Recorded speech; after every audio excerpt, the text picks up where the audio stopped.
Welcome to the Leadership and Learning Podcast with Dr. JBT, where we dive deep into the art of leadership for emerging and advancing leaders. Whether you're just starting out or looking to sharpen your skills, this podcast is your go-to resource. We'll explore real-world scenarios, actionable solutions, and expert advice with insights drawn from Dr. JBT's own experiences and interviews with seasoned leaders.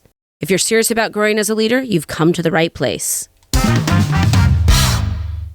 Welcome back to Leadership and Learning with Dr. JBT. Today I want to talk about something that doesn't always get enough attention: the importance of building relationships with your peers. When people step into their first leadership position, it is common to keep your focus on the team you lead. New leaders want to focus on developing them, guiding them, and managing the work, and that is important. But what I've learned over the years is that leadership isn't just about leading down. It's also about leading across. In fact, Patrick Lencioni, one of my favorite authors, talks about the importance of knowing who your team is. Many leaders believe that their team is the team that they lead, but they're wrong on that. That's the team that they lead. They are also on a team as a team member. That is your first team. Think about sports. You are a head coach for your team, but you are also a player on a team where your leader is the head coach. You are constantly both a coach and a player on two different teams. The tendency is to only recognize your role as coach and forget that you joined a new team with a new head coach at the same time. When I first stepped into a senior leadership role, I was laser focused on my team. I spent my time making sure my department was performing, my people were supported, and our goals were met. And here's what I learned.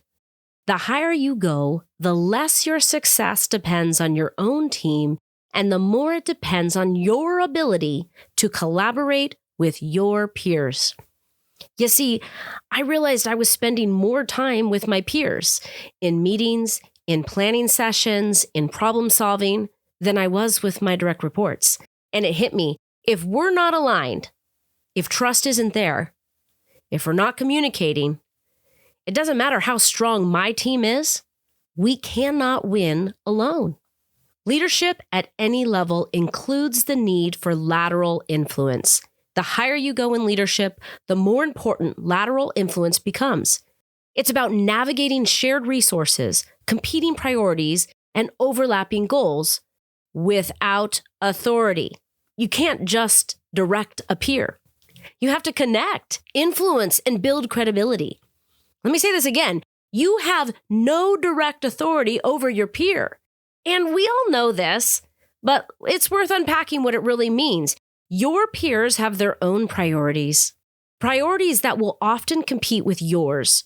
So when you're both asking for resources, your boss is forced to choose. That's why your ability to build alignment, find shared priorities, or persuade a peer that your priority should become our priority depends entirely on lateral influence. Recently, I was meeting with my core leadership team to review annual personnel requests. Everyone had something they needed. Instead of making the decision myself, I asked them to talk it out and collectively determine which requests were essential and which were preferred. Because they've invested in their lateral relationships, the conversation was collaborative and not competitive. At one point, one leader immediately deferred to another, saying, "She's been sharing her challenges with me for months. She needs this more than I do." It was a perfect example of lateral influence in action. When peers trust each other, understand each other's pressures, and see themselves as part of a shared ecosystem rather than isolated units, decision-making becomes healthier, faster, and more aligned with the greater good, not just individual agendas. As you can see, lateral influence takes intentional relationship building. It is easy to get stuck in our silos, to think, I'll just handle my own division, or that's their area, not mine. But the truth is, organizational success lives in the spaces between our departments. That's where innovation happens. That's where alignment is built. And that's where trust either grows or breaks down.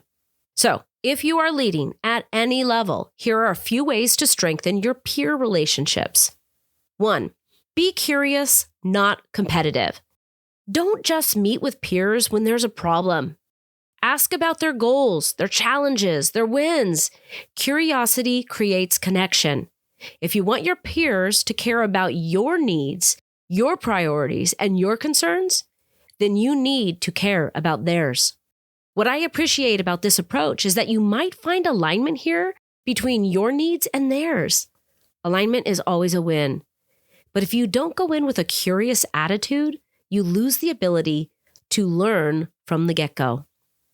Number 2, assume positive intent. It is easy to make assumptions when tensions rise, right? We've all been there. Instead, start from trust. Most peers are doing their best within their pressures too.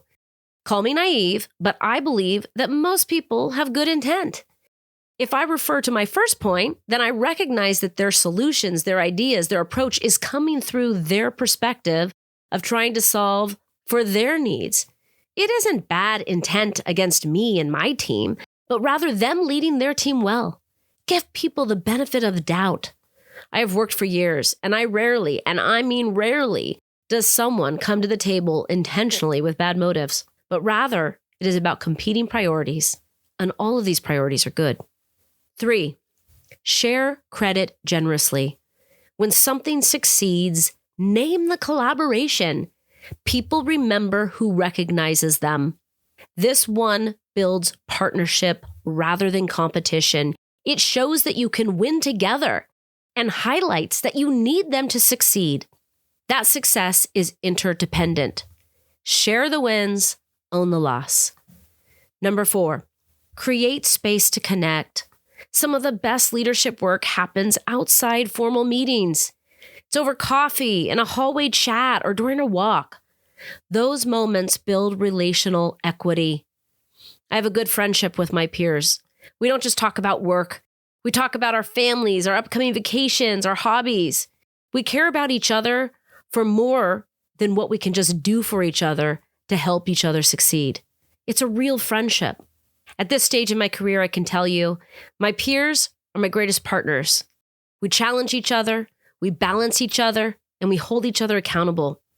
When leaders collaborate across departments, we stop operating like separate pieces of an organization and start functioning as one mission-driven whole.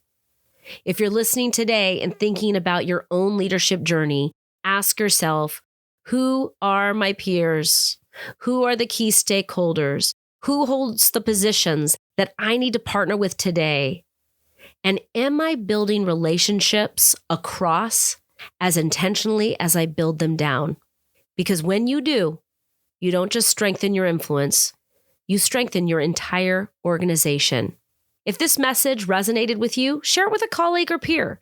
Maybe it's the perfect spark for a good conversation this week. Until next time, keep leading, keep learning, and keep building those relationships that matter the most. This is Leadership and Learning with Dr. JBT, signing off.